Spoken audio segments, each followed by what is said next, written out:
As the Fed has, attempted to normalize rates and will probably continue to do so, the housing market is responding. And as you said, there are really two types of buyers out there.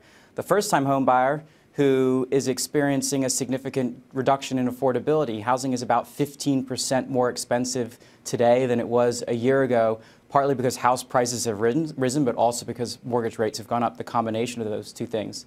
And then, as you said, the sellers, they don't want to sell. I mean, you're financially disincented to sell your home because rates have gone up and you'd lose that low mortgage rate that practically every homeowner today has. And so those who don't sell don't buy. And we expect, home sales to, underperform later today. And if I go about 5 to 10 miles west of where you're coming to us from right now, Mark, let's say the Ballston station, okay, Yes. Roslyn, Vienna, Oakton, Lake Braddock High School, these neighborhoods, by the way, they take the itemized deduction.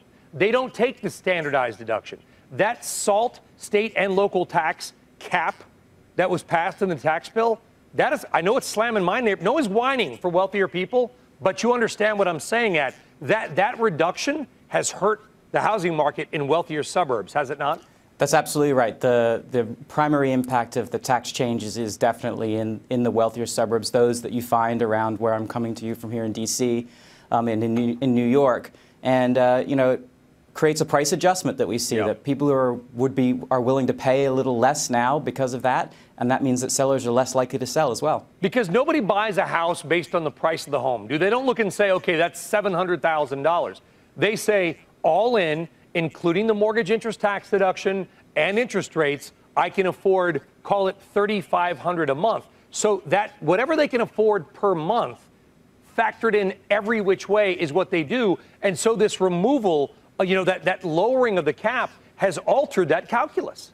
Yeah, monthly payment is king. Although I would say most people make the decision to be a homeowner not based upon tax deductions and things like that. No, they want to own a home, but they've got to be able to afford a home. And if the sellers don't bring their price down, then that buyer's like, I can't afford the home.